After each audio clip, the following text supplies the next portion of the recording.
بسم اللہ الرحمن الرحیم۔ عبداللہ بن فرج کہتے ہیں کہ میں ایک دن کسی مزدور کی تلاش میں نکلا۔ گھر میں کچھ مرمت کا کام تھا۔ مجھے ایک حسین نوجوان دکھایا گیا جس کے سامنے تیشا اور زنبیل رکھی تھی۔ میں نے پوچھا، کیا رات تک تو میرا کام کرے گا؟ کہنے لگا، ہاں۔ میں نے مزدوری پوچھی تو اس نے 1 درہم اور 1 دانق بتائی۔ میں ساتھ لے گیا اور اس نے اس ایک دن میں 3 آدمیوں کا کام کیا۔ میں اگلے روز پھر اس کی تلاش میں نکلا۔ پوچھا تو پتہ چلا کہ وہ ہفتہ بھر میں صرف 1 دن کام کرتا ہے۔ میں اس دن کی انتظار میں تھا۔ وہ دن آیا تو اسے بیٹھا ہوا پایا۔ سامنے مزدوری والے ہتھیار و اوزار تھے۔ میں نے پوچھا، کام کرو گے؟ کہا، ہاں۔ پوچھا، مزدوری کتنی؟ کہا، 1 درہم اور 1 دانق۔ میں نے چلنے کو کہا۔ وہ 7 ہولیا، اور آج بھی اس نے اکیلے ہی 3 آدمیوں کے برابر کام کیا۔ شام ہوئی تو میں نے 2 درہم اور 2 دانق دینے کا ارادہ کیا۔ وہ کہنے لگا، یہ کیا؟ میں نے کہا کہ 2 درہم اور 2 دانق۔ کہنے لگا، میں نے 1 درہم اور 1 دانق طے کیا تھا، تو نے میری مزدوری خراب کر دی۔ اب میں کچھ لینے کا نہیں۔ کہتے ہیں کہ پھر میں نے 1 درہم اور 1 دانق پیش کیا تو اس نے اس سے بھی انکار کر دیا۔ میں نے اصرار کیا تو کہنے لگا، سبحان اللہ، میں لینے سے انکار کرتا ہوں اور تو اصرار کر رہا ہے۔ غرض اسی انکار میں وہ میرے ہاں سے چلا گیا۔ میں گھر آیا تو بیوی کہنے لگی کہ اللہ تعالیٰ نے تیرا کام تو پورا کرا دیا۔ اس شخص نے 1 دن میں 3 دن کا کام کر کے دیا اور تو نے اسے یہ صلہ دیا کہ اس کی مزدوری بھی پاسد کر دی۔ کہتے ہیں کہ میں ایک دن اس کی تلاش میں نکلا۔ ادھر ادھر پوچھنے سے معلوم ہوا کہ وہ بیمار ہے۔ اس کا گھر معلوم کر کے وہاں پہنچا۔ اجازت لے کر اندر گیا۔ وہ پیٹھ کے درد میں مبتلا تھے۔ گھر کیا تھا؟ ویرانہ تھا۔ اسی تیشا اور زنبیل کے سوا کچھ دکھائی نہ دیتا تھا۔ میں نے سلام کہا۔ اس نے جواب دیا۔ میں نے کہا، مجھے تجھ سے کچھ کام ہے، اور کسی مومن کو خوش کرنے کی فضیلت تو جانتا ہی ہے۔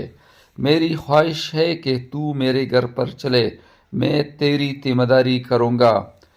کیا تو اسے پسند کرے گا؟ کہنے لگا، ہاں، مگر میری 3 شرطیں ہوگی۔ میں نے قبول کر لیا۔ کہنے لگا، پہلی شرط یہ ہے کہ جب تک میں نہ مانگوں تو مجھے کھانے کو کچھ نہ دے گا۔ میں نے تسلیم کر لیا۔ دوسری یہ کہ فوت ہو جاؤں تو میری اس چادر میں اور جبہ میں دفن کرنا ہوگا۔ میں نے کہا، بہت اچھا۔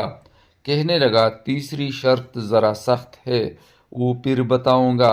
غرض میں اسے اٹھا کر تقریباً ظہر کے وقت اپنے گھر لے آیا۔ صبح ہوئی تو اس نے مجھے بلایا۔ میں نے جا کر پوچھا، کیا بات ہے؟ کہنے لگا، میں اپنی تیسری شرط تجھے بتانا چاہتا ہوں۔ میرا وقت اب قریب آ گیا ہے۔ میرے جبے کی آستین سے تیلی نکالو اور کھولو۔ میں نے تیلی کھولی تو اس میں ایک سبز نگینے کی انگوٹھی تھی۔ کہنے لگا، جب میں مر جاؤں اور تو دفن سے فارغ ہو جائے تو یہ انگوٹھی ہارون الرشید امیر المؤمنین کے پاس لے جانا اور کہنا کہ اس انگوٹھی والے کا تجھے یہ پیغام ہے کہ افسوس ہو تجھ پر، کہیں اس مستی اور نشہ میں فوت نہ ہو جانا۔ اگر ایسا ہوا تو ندامت اٹھانی پڑے گی۔ میں اس کے دفن سے فارغ ہوا تو ہارون الرشید کے سفر کو باہر آنے کا نظم معلوم کیا اور اس کا سارا قصہ تحریر کیا۔ سارا قصہ تحریر کر کے بڑی مشکل سے وہاں تک پہنچا اور اسے پیش کیا۔ اس نے اندر جا کر تحریر پڑھی تو کہا کہ اس خط والے کو بلاؤ۔ میں حاضر ہوا تو اس نے بات پوچھی۔ میں نے وہ انگوٹھی سامنے کر دی، جسے دیکھ کر کہنے لگا تجھے یہ کہاں سے ملی؟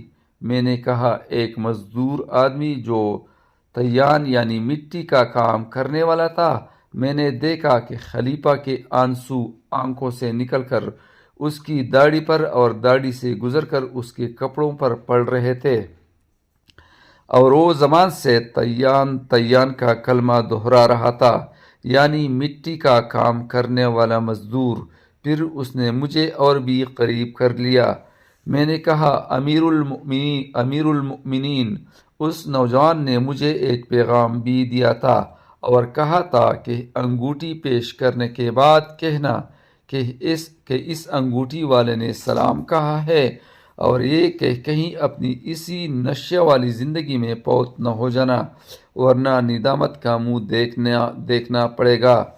یہ سن کر خلیفہ ایک دفعہ اٹھ کر کھڑا ہوا اور پھر دڑام سے چٹائی پر گر کر لوٹ پوٹ ہونے لگا اور کہہ رہا تھا، اے میرے بیٹے، تو نے اپنے ابا کو جیتے جی بھی نصیحت کی اور مر کر بھی۔ میں دل ہی دل میں یہ سوچ رہا تھا کہ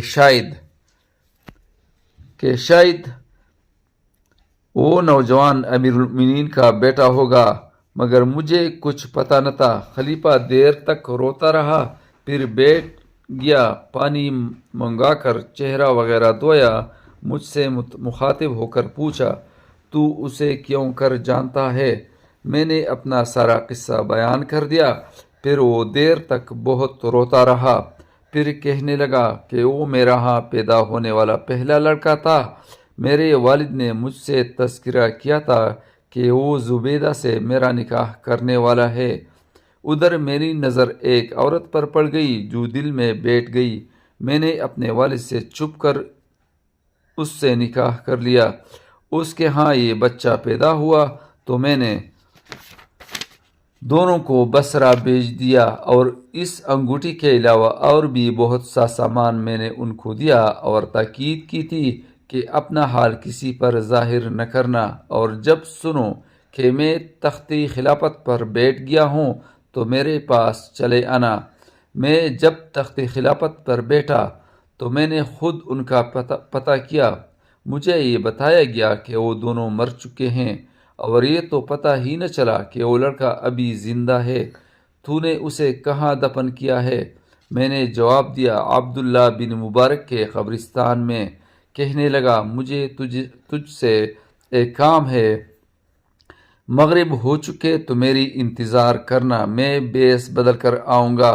میں اس کی قبر پر جانا چاہتا ہوں۔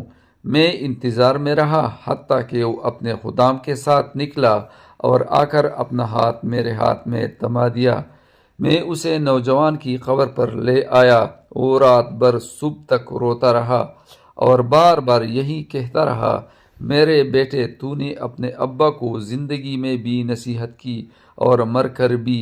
اسے دیکھ کر میرا جی بھی بھر آیا اور میں بھی رونے لگا، حتیٰ کہ صبح ہو گئی تو واپس لوٹے دروازے پر پہنچ کر مجھ سے کہنے لگا کہ میں نے تیرے لیے 10,000 درہم کا حکم دے دیا ہے، اور یہ وظیفہ جاری رہے گا۔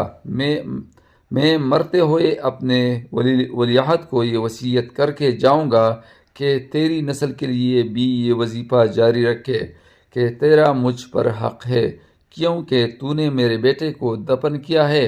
اندر جانے لگا تو پھر کہا کہ میری اس وصیت کی طلوع شمس تک انتظار کرنا۔ میں نے جواباً انشاءاللہ کہا، اور وہاں سے چلے آنے کے بعد پھر نہیں گیا۔